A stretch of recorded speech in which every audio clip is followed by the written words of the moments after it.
salaamaaleykum suma mbokk jullit yi salaamaaleykum mbokk sénégalais yi nekk ci biir Sénégal ci biir réew mi ñu ngi leen di sant di leen gërëm di leen ñaanal yàlla ci ni ngeen di suivre chaîne bi gis nañ leen bon ñi ngi ñaanal aussi ñi nekk bitim réew di ñaanal Sénégal jàmm di ñaanal ñëpp jàmm parce que ñun ay nitu jàmm lañ te jàmm moo ñu tax a jóg seulement dañoo am ay vision nag dañu nekk sëriñ di yàlla di ñu may ñu am ay gis-gis des fois mën nga am ay gis-gis yoo xamante ni rien que pour aider rien que pour wax pour defar rien que pour informer rien que pour dimbali doomu aadama yi mais am na ñu nga xamante ni peut-être dañ leen blessé parce que gis-gis boobu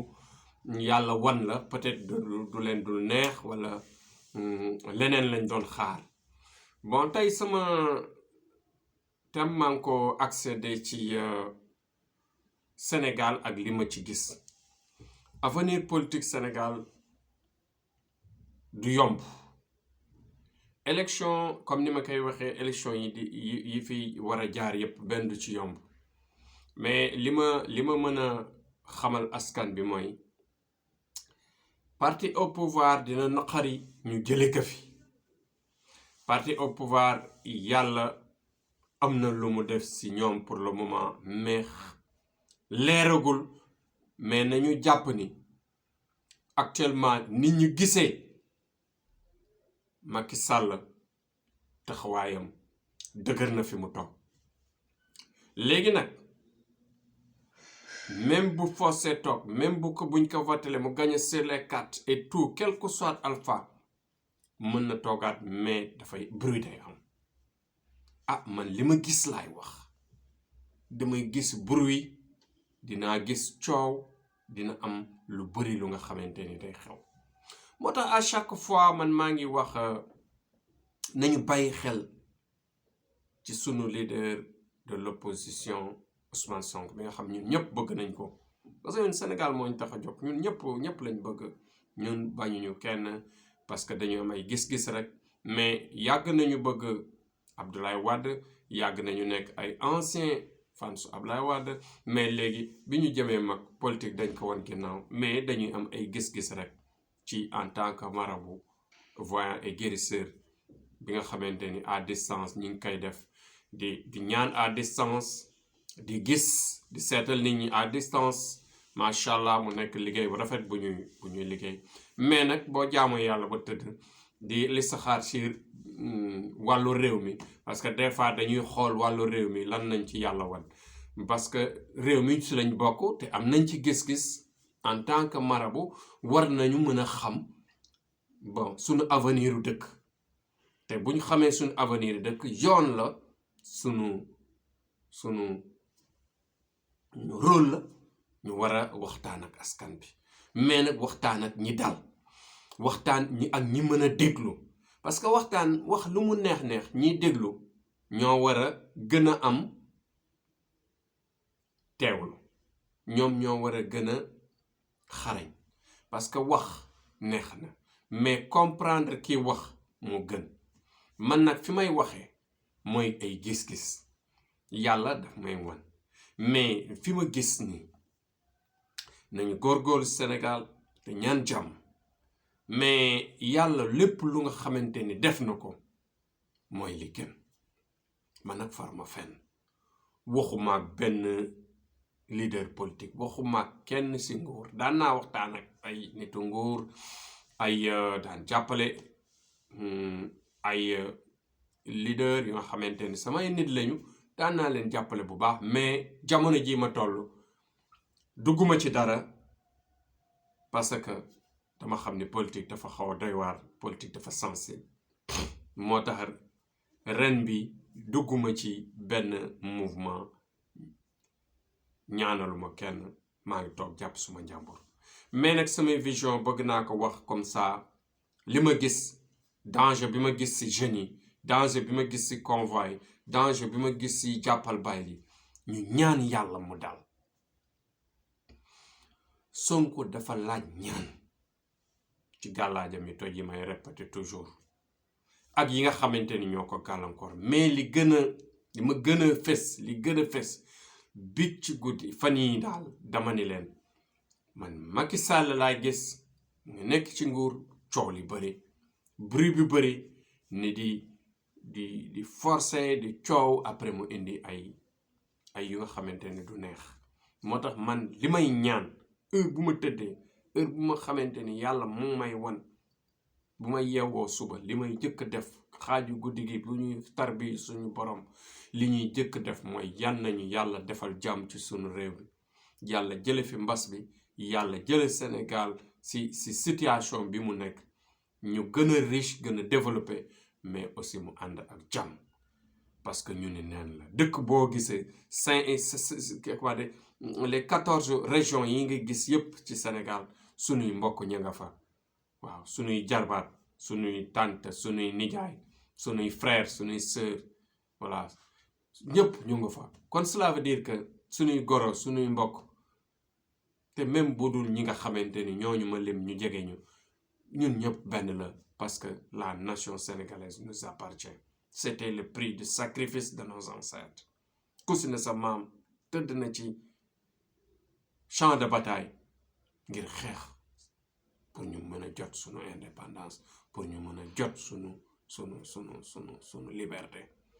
jot sunu souveraineté mooy sunu Sénégal donc nag Sénégal buñ ko yàq gis-gis yi may wax ni damay araftu rek pour que nit ñi bàyyi xel ci yàlla mën na def lu nekk mën nga forcer ñépp bëggandoo dara yàlla ne du am bon nag waxuma rek ci sama bànneexu bakkan waxuma rek pour bëgg bës waxuma rek pour bëgg nit ñi seetaan mais damay wax pour juste aider pour juste faire comprendre aux gens que dana jafe trop ñu jële fi nguur ki fi nekk actuellement moo tax li war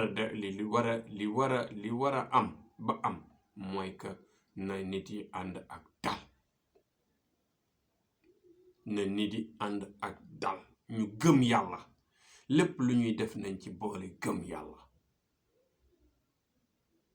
parce que ni ma gisee constitution bi Macky Sall il a le droit de déposer sa candidature mais mën na déposer sa candidature ñu battre ka au niveau des urnes en masse te boobaa bu fekkee ni am na lu ci lëndëm bruit day am mais bu fekkee ni amul lu ci lëndëm baatruñu ko en masse wala baatruñu ko foofu sénégalais yi ñi nga xamante ni dañu bëgg a forcer day indi problème bon nag nañu ànd ak dal te ñu gëm yàlla man nag damay wax bi may waxuma ko ngir dara li dul des fois may gis li nga xamante ni neexul wala yooyu dafa laaj ay sarax yu ñu war a génnee comme ni ma naan nañuy togg ay ndawal di ko joxe ci jàkk yi di jox daara yi yalwaan gi ñuy yalwaan ñu jàppee ñu jëlee ñu kar yalwaan bi jox leen ñu lekk dans les daara day nekk double bénéfice xale daara yi daañu mën a jàng alxuraan mu jebbi ci réew mi ñu gën a mokkal seen xel gën a daal ñu bàyyi lambar bi ñuy def toog concentré wu jàng lépp lu ñuy am lépp lu ñuy joxe ñu yóbbu ko ci daara yi yóbbu ko ci jàkka yi ñu tabax jàkka yi yàlla mën nu gën a naatalal sunu réew ñu gën suñu bopp te wàññi lépp luy buri de ce fait bis bu nga xamante ni élection yi jàll na si yoon rek Sénégal dina jëm kanam Sénégal dina naan donc suñu épreuve mooy élection yi ñu jëm épreuve bu metti la épreuve bu metti mu ngi nii ñu jëm si li ñuy ñaan mooy yal nañu yàlla may ay jeunes yu dal ay politiciens yu dal yàlla defal ñu jàmm ba ñu traversé de ce fait suñu ressources yi nga xamante ni mosaguñ ko sax ñu tàqamtiku ko les jeunes yi nga xamante ni ils sont dans les lycées dans les écoles de formation yëpp mën a bénéficier aussi suñu ressources yi nga xamante ni ça commence à germer nga xamante ni on n'a même pas encore démarré les balbutiements rien exploitation rien ñëwagul ñu ngi ci ay préparation d'installation muy gaz ay pétrole te loolu mooy sunu richesse pour Sénégal mën a jëm kanam tubaab yi ñoo ci def seen alal parce que Sénégal amul mais marché yi dafa am leneen lu nga xam politiciens ñoom ñoo ko wala les hommes d'état ñoom ñoo ko négocier ñoom ñoo ko fa teg ñun nag nañ leen wóolu te seetaan leen ñaanal leen yàlla may lépp lu nga xamante ni moo ci yiw Sénégal am ci bénéfice jeunes yi nga xamante ni ils sont en formation jeunes yi nga xamante ni ils sont dans les écoles nga xam Sénégal jeune rek la te jeunes yëpp ñooy avenir réew mi bu politique tax ñu yàq suñu réew c'est un conseil que je donne aux Sénégalais nous avons des richesses nous avons la plus belle ou bien l'une des plus belles civilisations du monde le Sénégal nous avons une richesse énorme avec nos tariqa avec nos régions religieuses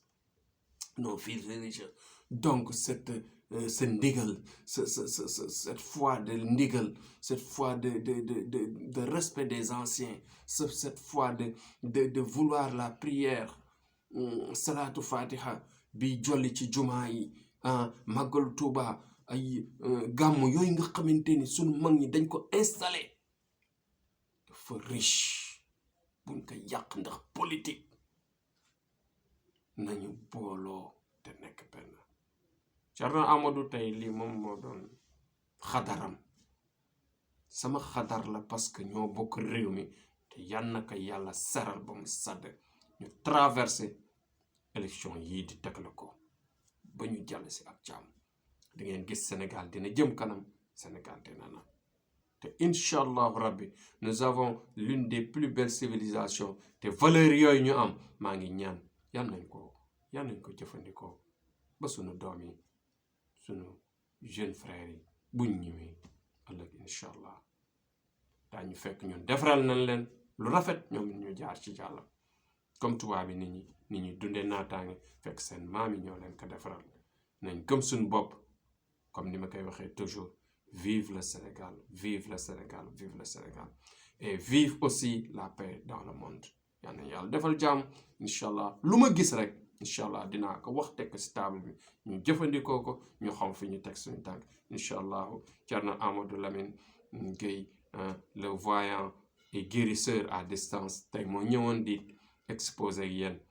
l'histoire politique du Sénégal ak vision yi ma ci am ak gis-gis yi ak conseil yi ma ci mën a joxe incha allah yal nañu yàlla may dégg ak topp incha allah demee daañ ñëw ci yeneen domaine donc bu leen fàtte di abonné bu leen fàtte di aimer voilà di commentaire aussi dans le bon sens pour nu ñu encourager incha allah rabbi comme ni ngeen koy defee yal na yàlla defal leen jàmm yéen ñëpp ñu ma yéene jàmm yal na leen yàlla defal jàmm ñi yéene wu sax jàmm yal na leen yàlla defar ba nga xamante ni daañ yéene ñëpp jàmm yéene seen bopp jàmm yéene ñëpp jàmm allahumma salli ala sayyidina muhammadin wa sallam